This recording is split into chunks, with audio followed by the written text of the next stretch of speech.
Chicken খাবো খাবো ভাব, উফ কি মজার যে না, এই মানে আনন্দটাও খুব মজার।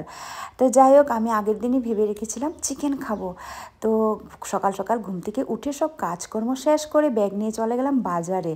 বাজার টাজার করে লাস্টে আমি চিকেনটা নিয়ে এসে আমি তাড়াতাড়ি চিকেন রান্না করে নিলাম।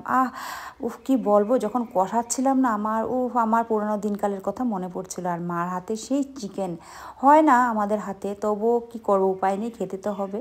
তো অনেকে চিকেন কষাটা রুটির সাথে খেতে খুব পছন্দ করে, কিন্তু আমি ভাতের সাথেই পছন্দ করি। দেখো, ডাইটিং তো করি ঠিকই, কিন্তু উইকলি একদিন অফ দিতে হয়। তো আমি যেদিন চিকেনটা করি স্পেশালি, ওই দিন আমি ডাইটিংটা ছেড়ে দিই। হ্যাঁ, তা বলে যে আমি 3 বেলা ভাত খাই সেটা না, আমি 2 বেলা রুটি খাই, আবার 1 বেলা ভাত খাই।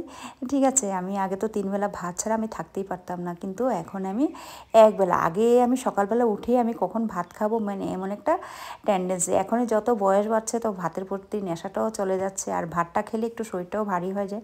তাই ভাতটা খাওয়া মোটামুটি ছেড়ে দিয়েছি, ভাতের কোয়ান্টিটিটাও কমিয়ে দিয়েছি। কিন্তু চিকেন যেদিন হবে এদিন তো ভাতটা বাদ দেওয়া যাবে না, কারণ চিকেন যদি আমি পরিমাণটা ওইভাবে নিই, কিন্তু ভাতটা যদি আমি উতরুকেই নেই, এক বাটি হিসাবে মেপে নেই, ওইভাবে তো চলবে না। কারণ আমি একটু জিহ্বায় লাগবে, এটার একটু স্বাদ নিব, আনন্দ নিব, গন্ধ নিব, তবেই তো চিকেনের আনন্দটা অনুভব করতে পারবো। তো যাই হোক, বহু টেস্ট করে খেলাম। আর চিকেনের সাথে আমি আজকে ধনেপাতার চাটনি, আর ধনেপাতার চাটনিটা আমাদের ঘরে মাস্ট হবে। ধনেপাতার চাটনি আর মুগ ডাল আমাদের কম্পালসারি ডেলি হবে, কিছু হোক না হোক। ধনেপাতার চাটনি ধনেপাতার দিনে, আর হলো মুগ ডাল থাকে, আর টমেটো যখন অ্যাভেলেবেল থাকে, আর ডেলি মিষ্টি চাটনি হয়। তো যাই হোক, আমার তো একটু ঝাল চাটনিটাই পছন্দ হয়, আর বাবা মিষ্টি চাটনিটা খেতে খুব ভালোবাসে। আর যেহেতু রাতে রুটি খাই, তো রুটির সাথে আমি টমেটো চাটনিটা খেতে ভালোবাসি।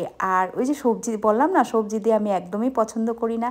আর জানো কি না, ইউটিউবে দেখি সবাই মানে এত খাবার নিয়ে কীভাবে বসে যায় না, খুব ভালো লাগে, স্কিপ করতেও ইচ্ছা করে না, কিন্তু খাবারগুলো এত সুন্দর সুন্দর খাবার, মানে জিহ্বা থেকে মানে তখনই মানে মানে বারবার ঢোক গেলতে থাকি। এই দেখো, এখনও ভেবে ভেবেই আমার মানে ভাল লাগছিলো। কিন্তু দেখবে অনেকে 8-10টা ডিম নিয়ে বসে, এত চিকেন মাটন গোটা মুরগি নিয়ে বসে, ওদের মানে কীভাবে যে খায় জানি না, কিন্তু খুব ভালোই লাগে ওদের ভিডিওগুলো দেখে।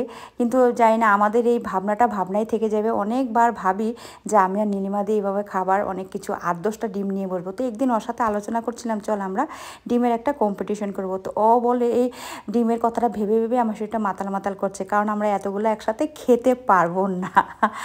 সত্যি কথা, আমরা এতগুলো খেতে পারবো না। 1-2টা খাওয়ার পরে মানে পেটে, এমনি তো পেটের প্রবলেম আছে, গ্যাস ট্যাস হয়ে যাবে, তো এত খাবার তো খেতে পারবো না সত্যি কথা। আর আমার তো সত্যি জানতে ইচ্ছা হয়, যারা ইউটিউবে বা ফেসবুকে এত এত খাবার ছাড়ে, ওরা সত্যিই কি মানে খায় না স্কিপ করে? আমি এখন অবধি এই রহস্যটা জানতে পারলাম না, এত খাবার কী করে খায় একটা মানুষ, সম্ভব এতগুলা খাবার?